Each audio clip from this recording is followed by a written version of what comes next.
Start कर लेते हैं क्लास की। हाँ जी, तो जैसे मैंने कुछ चीज़ें यहाँ पर लिखी हुई हैं कि कौन-कौन जो है वो ये ट्रेनिंग हासिल कर सकते हैं या सिंपली कौन-कौन कंटेंट राइटिंग कर सकता है। तो वैसे मैंने सिंपली आपको आंसर किया है कि हर तरह का बंदा कर सकता है। सिर्फ़ एक शर्त है कि आप में काम करने के लिए विल पावर होनी चाहिए, मोटिवेशन होनी चाहिए और आपके पास इंग्लिश होनी चाहिए, ठीक है? बहुत स्ट्रॉन्ग ना सही, मैं आपसे कोई नेटिव इंग्लिश नहीं माँग रही, लेकिन एक सिंपली आपको समझ आने वाली और पढ़ने, अंडरस्टैंड करने वाली एक अच्छी इंग्लिश होनी चाहिए, कुछ वोकैब्युलरी होनी चाहिए। बाकी इंटरनेट पे बेतहाशा टूल्स मौजूद हैं। आपकी ग्रामेटिकल मिस्टेक्स हैं, नो इश्यू, आप ग्रामरली यूज़ कर लें। वो आपकी तमाम ग्रामेटिकल मिस्टेक्स को एलिमिनेट कर देगा, ठीक है? आप कहीं से डाटा पढ़ते हैं, आप उस पे काम करते हैं, अब आपको ये टेंशन है कि कहीं इसमें प्लेजरिज़्म ना आ जाए।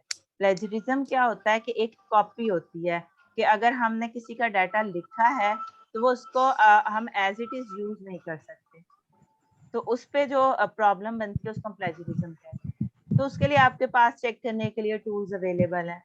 आप एसईओ राइटिंग कर सकते हैं, आपने सेंटेंस स्ट्रक्चर को चेक करना है, हेमिंगवे है, आपने वर्ड काउंट चेक करना है, आपने उसकी डिटेल्स चेक करनी है। अपना एक स्टैंडर्ड राइटिंग का जो है वो सेट करना है, लाइक मैं कॉलेज लेवल के लिए लिखना चाह रही हूँ तो उसका अलग स्टैंडर्ड होगा। मैं एक सिंपल यूज़र के लिए लिखना चाह रही हूँ तो मैं 6-7 ग्रेड के अकॉर्डिंग लिखूँगी। तो हमें कैसे पता चलेगा हमारा राइटिंग का ग्रेड क्या है? इसके लिए टूल्स अवेलेबल हैं। तो सिंपली क्या है कि आप एक मोटिवेशन के साथ इस कोर्स को स्टार्ट करें। उसके अलावा आगे रास्ते बनते जाएँगे, फिर आगे हम इस कोर्स में जो है मैं आपको ब्लॉग भी बनाना सिखाऊँगी कि आप कहें कि हम स्टार्ट कहाँ से करें? सबसे पहला क्वेश्चन होता है कि हमें चीज़ें आती हैं, पता है हम स्टार्ट कहाँ से लें? तो मैं आपको बताऊँगी आपने स्टार्ट कहाँ से और कैसे लेना है और उसको सेल कहाँ पर करना है, ठीक है? फ्रीलांसिंग प्रोफाइल्स मैं आपको सिखाऊँगी, स्पेशली हम फाइवर पे बात करेंगे। पूरी प्रोफाइल सेटअप करना, गिग्स बनाना, उस गिग्स को ऑप्टिमाइज़ करना और ऑर्डर लेना। ये तमाम चीज़ें इंशाल्लाह हम अपने इन 7 डेज़ में कंप्लीट करेंगे। तो यहाँ से हम थोड़ा इस पे डिस्कशन स्टार्ट करते हैं। मैंने बताया था कि फर्स्ट क्वेश्चन था मेरा कि ट्रेनिंग कौन-कौन ले सकता है, कौन काम कर सकता है। आप उसमें देख सकते हैं एस्पायरिंग राइटर्स हो सकते हैं, लाइक जो भी पर्सन राइटिंग करना चाहता है, जिसमें मोटिवेशन है, स्टूडेंट्स हैं, ब्लॉगर्स हैं, मार्केटिंग प्रोफेशनल्स हैं, मास कम्युनिकेशन है, डिजिटल मार्केटर्स हैं, बिज़नेस ओनर्स हैं। ये आप में से ये तमाम फील्ड्स इसके अंदर जो है वो आ जाती हैं, जो आप कहते हैं कि हमने यही चीज़ें की हुई हैं, ठीक है? आपकी डोमेन्स इसके अंदर होती है। हम इन 7 दिनों में क्या-क्या सीखेंगे? पहले तो मैं आपको काइंडली अपने माइक्स जो है वो म्यूट रखें, क्लास में डिस्टर्बेंस मत क्रिएट करें।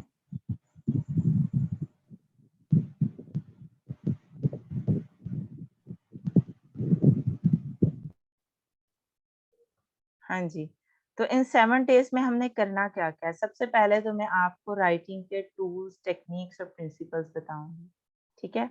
क्या-क्या करना है, कैसे करना है, किस तरीके से करना है। आपको अपना ब्लॉग बनाना आता होगा इंशाल्लाह। आप अपना एक पोर्टफोलियो जनरेट कर सकते हैं, किसी वर्डप्रेस वेबसाइट पे लाइक या आप लिंक्डइन यूज़ कर सकते हैं, जहाँ पे आप अपना जो काम करते जाएँगे पोर्टफोलियो होता क्या है? आपके वर्किंग सैंपल्स होते हैं। कि आप बता सकते हैं कि मैंने अब तक ये काम किया है। कि अगर कोई बंदा आपसे पूछता है, कोई क्लाइंट आता है और वो आपसे पूछता है कि आप क्या हैं, कौन हैं? तो बजाय आप उसको लंबी स्टोरीज़ बताएँ, आप सिंपली उसके साथ एक लिंक शेयर कर देते हैं, एक सोफिस्टिकेटेड सा लगता है। उस लिंक को ओपन करता है, आपकी पर्सनल इन्फॉर्मेशन से लेकर आपके तमाम एक्सपीरियंसेस, क्वालिफ़िकेशंस और जो भी आपके राइटिंग सैंपल्स होते हैं, वो उसके ऊपर अवेलेबल होते हैं। तो वहीं से देखकर एक उस पे एक अच्छा इंप्रेशन पड़ता है और वो वहीं पे जो है वो डिसाइड करता है कि वो आपको हायर करना चाहता है या नहीं, ठीक है? फ्रीलांस कंटेंट राइटिंग गिग बनाना हम सिखाएँगे आपको, एसईओ का नॉलेज दूँगी कि आप अपनी गिग में कैसे यूज़ कर सकते हैं, अपने आर्टिकल्स, एसेज और ब्लॉग्स में कैसे यूज़ कर सकते हैं और किस तरीके से आप अपना एक करियर बना सकते हैं इस फील्ड के अंदर। ये सारी चीज़ें आपको मिलेंगी कैसे-कैसे? सबसे पहले तो मैं आपको लाइव ट्रेनिंग दूँगी ज़ूम पे। उसके अलावा जो लोग अवेलेबल नहीं हैं, जिनको कोई भी प्रॉब्लम हो, मैं हर क्लास के बाद जो है रिकॉर्डिंग का लिंक शेयर कर दिया करूँगी। उसके अलावा आपको डेली बेसिस पे मैं असाइनमेंट्स दिया करूँगी। आपने वो असाइनमेंट ज़रूर करनी है ताकि मुझे भी आइडिया हो आपके कैलिबर का, साथ साथ आपकी जो है मिस्टेक्स वो एलिमिनेट होती रहेंगी और आपकी राइटिंग टेक्निक्स जो है वो पॉलिश होती रहेंगी। उसके अलावा जो फेसबुक है उस पे एक सीक्रेट ग्रुप बना हुआ है आपकी क्लास का, आप वो ग्रुप ज्वाइन करेंगे, उसके अंदर आपकी रोज की रिकॉर्डिंग्स जो है अपलोड होंगी या कोई भी अनाउंसमेंट वगैरह होंगी वो आपको वहां पर कम्युनिकेट हो जाएंगी। और एंड में व्हाट्सएप ग्रुप है जहाँ से आप सबको ये लिंक मिला है, उसके बारे में आपको आई थिंक सबको पता है। तो बेसिकली कंटेंट राइटिंग होता ही क्या है, अगर हम इसको थोड़ा सा बाय डेफिनेशन जो है वो डिस्कस करें, इसमें क्या होती है, सबसे पहले हमारी स्किल्स जो हैं वो इन्वॉल्व होती हैं। स्किल्स बहुत सी होती हैं। जब मैं स्किल्स की बात करती हूँ तो स्किल्स का मतलब ये नहीं होता कि आपकी कोई आईटी स्किल्स होती हैं या इस तरीके से हैं। सिंपली आपके जिस सब्जेक्ट में, जिस एरिया में, जिस डोमेन में आपको लगता है आप अच्छे तरीके से सेट हो सकते हैं, इसमें काम करना आपको अच्छा लगता है, इसका काम क्लाइंट पसंद कर रहा है, वही क्या है, आपकी स्किल्स हैं। आप उसी एरिया में जो है वो जाएं, उसी में एरिया में अपने आप को मास्टर करें, उन्हीं स्किल्स को आप पॉलिश करें। ठीक है? तो बेसिकली ये एक आर्ट होता है।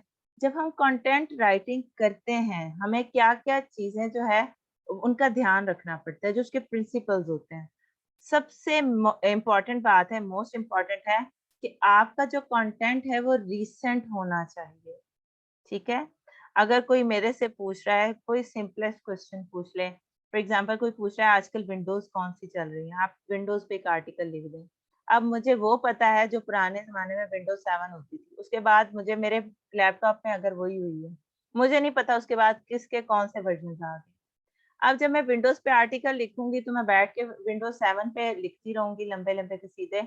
जब क्लाइंट देखेगा तो कहेगा व्हाट इज़ दिस? कि ये तो अब वो चीज़ है जो कोई यूज़ ही नहीं कर रहा। तो आपको उस लिखने का कोई फ़ायदा नहीं है, जब तक आप उस चीज़ पे रिसर्च नहीं कर रहे और आप अपने कंटेंट को रीसेंट नहीं बना रहे। अपनी जो है नॉलेज है उसको एक उसको इम्प्रूव करते रहा करें, रिसर्च करते रहा करें। जिस भी फील्ड में है, जिस भी डोमेन में है, उसके टूल्स पे, टेक्निक्स पे, नई आने वाली टेक्नोलॉजीज़ जो हैं, उन पे रिसर्च करते रहा करें। और स्पेशली जब किसी क्लाइंट ने आपसे काम करने को कहा है, तब तो आप कोशिश करें कि उसमें लेटेस्ट चीज़ों को, लेटेस्ट नॉलेज को, फैक्ट्स और फिगर्स को उठाएँ। ऐसा ना करें कि आपको फैक्ट्स एंड फिगर्स चाहिए, आप 2009 के उठाकर उसके अंदर डिटेल्स डाल रहे हैं कि 2009 में जो है सेंसस में ये चीज़ें सामने आई थी। अब 2022 है, तो आपको एट लीस्ट 22 की डिटेल्स नहीं मिल रही, 21 की आपको यूज़ करनी चाहिए। ये मतलब है रीसेंट का। इन्फॉर्मेटिव होना चाहिए, like informative in a sense कि जैसे आपको कहते हैं माय स्कूल पे ऐसे लिखें। आप क्या करते हैं? आप माय स्कूल पे वही लिख देते हैं कि इसमें 4 कमरे हैं, इसमें 2 दीवारें हैं, इसकी खिड़कियाँ हैं, दरवाज़े हैं। इसमें कोई इन्फॉर्मेशन नहीं मिल रही। इसमें आपका वर्ड काउंट तो पूरा हो रहा है, बात भी आप ठीक कर रहे हैं, लेकिन अपने आप से क्वेश्चन करें कि क्या मैं जो बात कर रहा हूँ, वो मैं आएँ-बाएँ शाएँ कर रहा हूँ? क्या मैं कोई इन्फॉर्मेशन प्रोवाइड कर रहा हूँ? कोशिश करें मैक्सिमम इन्फॉर्मेशन प्रोवाइड करें। अब आप कहेंगे माय स्कूल को मैं कैसे इन्फॉर्मेटिव बना सकता हूँ? बहुत सी चीज़ें हैं। आप अपने स्कूल्स के जो हैं स्टैंडर्ड्स पे बात कर सकते हैं, आप उसके प्रिंसिपल्स पे उसकी पॉलिसीज़ एंड प्रोसीजर्स पे बात कर सकते हैं, उसके प्रोस एंड कॉन्स पे बात कर सकते हैं, ठीक है? वो स्कूल में ऐसी कौन-सी बातें हैं जो आपको स्टैंड आउट कर रही हैं? ये चीज़ें थी इन्फॉर्मेशन। तो सिर्फ वर्ड्स भरने की कोशिश नहीं करनी, हमने उस चीज़ को इन्फॉर्मेटिव बनाना है और इंटरेस्टिंग बनाना है, ताकि पढ़ने वाला जो है, वो बोर होकर जो है वो छोड़ कर ना चला जाए, ठीक है? हमारा मकसद सिर्फ ट्रैफिक लाना नहीं है अपनी वेबसाइट पे। ट्रैफिक क्या होता है? ट्रैफिक मतलब गाड़ियाँ नहीं होता। ट्रैफिक जब हम टर्म यूज़ करते हैं, उसका ये मतलब होता है, कितने लोग आपकी वेबसाइट को सर्च कर रहे हैं, कितने लोग उसको विज़िट कर रहे हैं। जो लोग विज़िट कर रहे हैं वो आपकी वेबसाइट की ट्रैफ़िक है। तो आपके आर्टिकल की, ब्लॉग की, एसे की, प्रोफ़ाइल की ट्रैफ़िक है, ठीक है? तो सिर्फ़ ट्रैफ़िक लाना हमारा मकसद नहीं है, उस ट्रैफ़िक को अपनी वेबसाइट पर रोक कर रखना, ठीक है? और अपनी ब्रांड रिकॉग्निशन करवाना हमारा मकसद है। ब्रांड रिकॉग्निशन क्या है? कि अगर मैं बना रही हूँ अपना, कोई भी हम नाम रख सकते हैं, फॉर एग्ज़ाम्पल मैं अगर हुमा के नेम से एक ब्रांड बना रही हूँ, जो फॉर एग्जांपल ब्रांड्स के लिए एडवर्टाइजमेंट बनाता है। अब अगर मैं अपना कंटेंट इंफॉर्मेटिव, रीसेंट, इंटरेस्टिंग नहीं बना रही, तो एक बंदा आके मेरे से एक बार ऐड बनवाएगा, दूसरी बार वो कभी नहीं आएगा, अगर उसकी चीज़ बिकेगी नहीं। चीज़ बिकती कौन-सी है? जो ज़्यादा हम कह सकते हैं इन्फॉर्मेशन भी दे रही होती है, ज़्यादा इंटरेस्टिंग होती है, जो चीज़ fascinating होती है, ठीक है? फैक्ट्स एंड फिगर्स को यूज़ कर रही होती है। एक शैम्पू है जो सिर्फ़ ये आपको कह के दे रहे होते हैं, ये आपके बाल अच्छे करेगा, घने करेगा। उसके मुकाबले में एक ऐसा शैम्पू रख दिया जाता है जो आपको बताता है, इसमें 98% जो है ये है, पैराबेन्स फ्री है, इससे आपके हेयर्स डैमेज नहीं होंगे, इतने परसेंट इसके अंदर ये चीज़ डाली हुई है हमने, उससे ये इफ़ेक्ट आएगा, इससे ये चीज़ें होंगी। जहाँ पर आपको इंटरेस्टिंग इन्फॉर्मेशन मिलेगी, चाहे वो उसके अंदर जो भी चीज़ है, आप डेफ़िनेटली भाग के उसी चीज़ को खरीदना पसंद करेंगे, ठीक है? तो ये हमारे पास वो टेक्निक्स हैं जिनको हमें पहले मास्टर करना होता है, अपना कंटेंट लिखने से पहले। हमें सिर्फ़ वर्ड्स को भरना, कंटेंट नहीं बनाना। हमने ऐसा कंटेंट बनाना है जो बहुत इंटरेस्टिंग और इन्फॉर्मेटिव हो।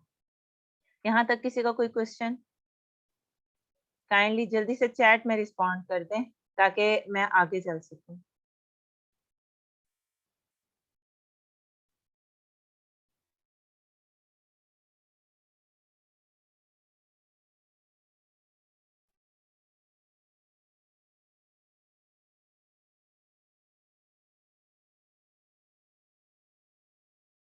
This is ghost writing.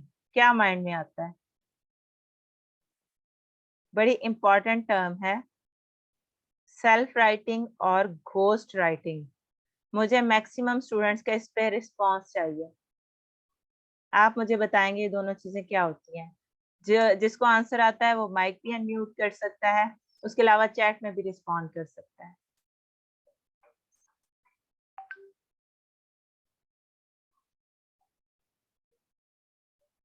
किसी को आइडिया नहीं है इसका? ओके,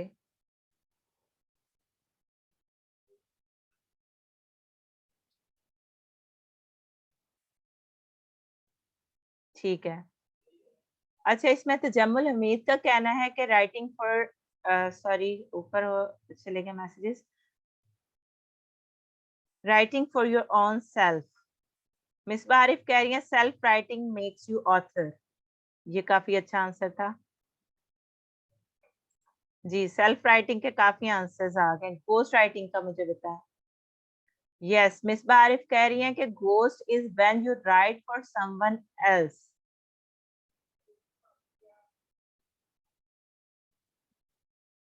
जी, आयशा अज़ीज़ बिल्कुल ठीक कह रही हैं कि घोस्ट राइटिंग में हम अपना कंटेंट सेल कर देते हैं। आप लोगों को काफ़ी इन्फॉर्मेशन है ऑलरेडी। अच्छा, सेल्फ राइटिंग जिनको नहीं पता मैं उनके लिए एक कॉन्सेप्ट क्लियर कर देती हूँ। जब हम बात करते हैं सेल्फ राइटिंग की, इट मीन्स कि हम जो काम कर रहे हैं वो हमारी ओनरशिप में है। मैंने अपने ब्लॉगर पे एक ब्लॉग लिखा है, उसके नीचे नेम शो हो रहा है ऑथर हुमा इकबाल। ये सेल्फ राइटिंग थी। लिखते तो हम ही हैं, ठीक है? ये हमारी सेल्फ राइटिंग है। जब मैं बात करती हूँ घोस्ट राइटिंग की तो इसका मतलब कोई भूतों की राइटिंग नहीं होगी।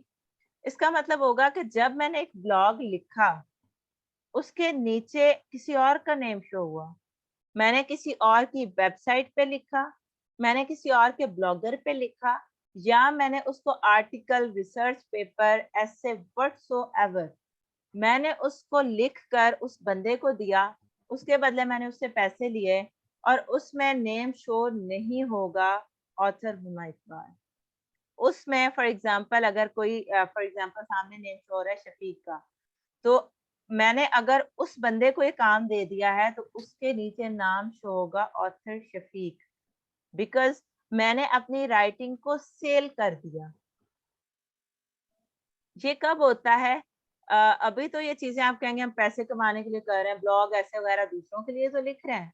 ठीक है, ये थोड़ा ईज़ी है। व्हाट इफ कि अगर आपने बड़ी मेहनत से एक बुक लिखी, ठीक है?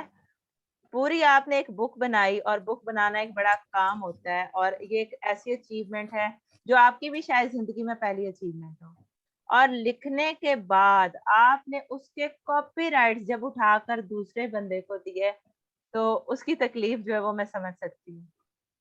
ठीक है? पैसे तो हमने लेने ही लेने हैं, लेकिन उस वक़्त जब आप अपनी इतनी बड़ी एफर्ट और अचीवमेंट उठाकर किसी और को पकड़ाकर और आप नोबडी बन जाते हैं, आप घोस्ट बन जाते हैं उस काम के, और वही बुक अगले दिन आपको पब्लिश होती नज़र आती है, और वो बुक जो है वो लाखों में बिक रही होती है, और आपने उसके जो $500 पकड़े होते हैं, आप उनको बैठ के रो रहे होते हैं। ठीक है? ये घोस्ट राइटिंग है। काइंडली अपने माइक्स म्यूट रखिए। ठीक है? तो यहाँ पे हमें क्लियर होता है कि सेल्फ राइटिंग क्या है और घोस्ट राइटिंग क्या है। नेक्स्ट, कंटेंट राइटिंग में आता क्या-क्या है, टाइप्स कौन-कौन सी है। हम कौन-कौन सी चीज़ को कह सकते हैं कि कंटेंट राइटिंग है, यहाँ से आपको पता चलेगा ये फील्ड कितनी वास्ट है। सिर्फ ये नहीं कि आप कहेंगे कि जी मैंने एक ऐसे लिखा, अब जी मेरा ऐसे रैंक नहीं हो रहा, नहीं बिक रहा, तो मैं ये काम छोड़ दूँ। हो सकता है आप ऐसे राइटिंग में अच्छे ना चल रहे हो, आप नेक्स्ट चीज़ में अच्छे से हो जाएँ। इस चीज़ से मायूस नहीं होना, ठीक है? अपने स्किल्स को ट्राई करते रहें। आपको फाइनली एक डोमेन, एक फील्ड, एक एरिया एरिया जो है, ऐसा मिलेगा जिसमें आप बहुत अच्छा अर्न करेंगे और आप कहेंगे यही वो चीज़ थी, आपको इंटरेस्टिंग भी लगेगा। अब कौन-कौन सी ऑप्शंस हैं हमारे पास? सबसे पहली है एसईओ कंटेंट। एसईओ का तो एसईओ तो चलो होती ही होती है। जब हम एसईओ कंटेंट की बात करते हैं, तो वो क्या होता है?